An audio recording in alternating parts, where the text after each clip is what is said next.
2014లో రైతు రుణమాఫీ చేస్తానని 80,000 కోట్లు ఎగ్గొట్టిన మీకేం తెలుస్తుంది సార్ రైతుల కష్టాలు? అన్నదాత సుఖీభవ కింద 2 ఏళ్లలో 40,000 ఇవ్వాల్సి ఉండగా కేవలం 5,000 విసిరికొట్టిన మీకేం తెలుస్తుంది సార్ రైతుల కష్టాలు? వ్యవసాయం దండగాని భవించే మీకేం తెలుస్తుంది సార్ రైతుల కష్టాలు?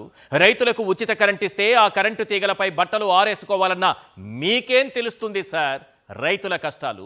కరెంటు ఛార్జీలు తగ్గించాలని రైతులు ఉద్యమిస్తే గుర్రాలతో తొక్కించి తుపాకులతో కాల్పించిన మీకేం తెలుస్తుంది సార్ రైతుల కష్టాలు? గత 15 రోజులుగా యూరియా కోసం రైతులు ఎన్ని కష్టాలు పడుతున్నా, మీకు ఎన్నిసార్లు మొరపెట్టుకున్నా, మీ కంటికి ఎన్ని దృశ్యాలు చూపించినా 75 ఏళ్ల మీ గుండె కాస్తైనా కరగలేదా సార్? కనీసం ఈ దృశ్యాలు చూసిన తర్వాతైనా మీ మనసు కరుగుతుందన్న అత్యాశతో యూరియా కోసం రైతులు పడుతున్నటువంటి కష్టాలకు సంబంధించిన తాజా దృశ్యాలు, లేటెస్ట్ ఇవి తాజా దృశ్యాలు ఒకసారి చూపిస్తాను, చూడండి సార్.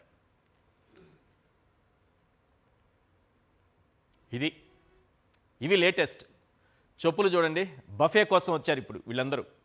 మన వ్యవసాయ మంత్రి గారు చెప్పినట్లుగా ఇదంతా బఫే కోసం వచ్చినటువంటి వాళ్ళు, బఫే మింగిపోవడానికి వచ్చాళ్ళు వీళ్ళందరూ.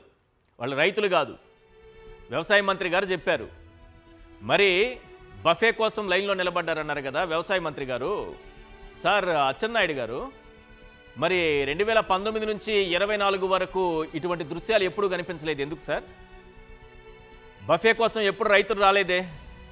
పోనీ నిజంగా రైతుల జీవితాలు బఫే భోజనాలు చేసే స్థాయిలో ఉందా సార్? మీరు ఆ స్థాయికి ఏమైనా తీసుకెళ్లారా?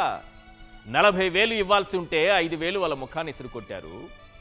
పంటల బీమా లేదు, బీమా పరిహారం లేదు, సున్నా వడ్డీ రాయితీ లేదు, పెట్టుబడి సాయం లేదు, యూరియా లేదు, మద్దతు ధర లేదు.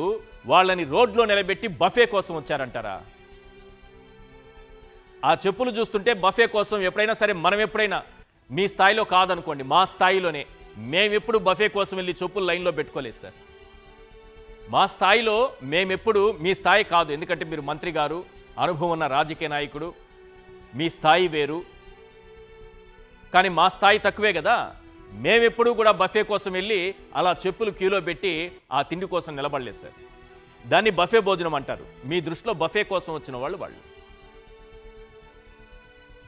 ఒక 5 ప్రశ్నలు వినిపిస్తున్నాయి, అవేంటో ఒకసారి చూసిన తర్వాత డిబేట్ స్టార్ట్ చేద్దాం. ఒకసారి ఆ క్వశ్చన్స్ ప్లే చేయండి. రాత్రి పగలు అని తేడా లేకుండా రైతులు యూరియా కోసం పడిగాపులు కాస్తున్నది నిజం కాదా? గత 5 ఏళ్లలో యూరియా కోసం ఇలాంటి దౌర్భాగ్యపు పరిస్థితి ఎప్పుడైనా ఏర్పడిందా? దీనికి సమాధానం చెప్పాలి. చంద్రబాబు నాయుడు గారు చెప్పాలి, వ్యవసాయ శాఖ మంత్రి చెప్పాలి, మొత్తం కూటమి ప్రభుత్వం చెప్పాలి, అంతకన్నా మించి ఎల్లో మీడియా చెప్పాలి. నెక్స్ట్, కిలోమీటర్ల కొద్దీ రైతులు చెప్పులు వదిలిన దృశ్యాలు మీ చేతగానితనానికి నిదర్శనం కాదా? సమస్యను పరిష్కరించకుండా రైతులకే వార్నింగ్లు ఇవ్వడం మీ నిరంకుశత్వానికి సాక్ష్యం కాదా? క్వశ్చన్ నెంబర్ 5, రైతులను బఫే భోజనం మింగేవాళ్ళంటూ అచ్చెన్నాయుడు అవమానించడం అహంకారం కాదా?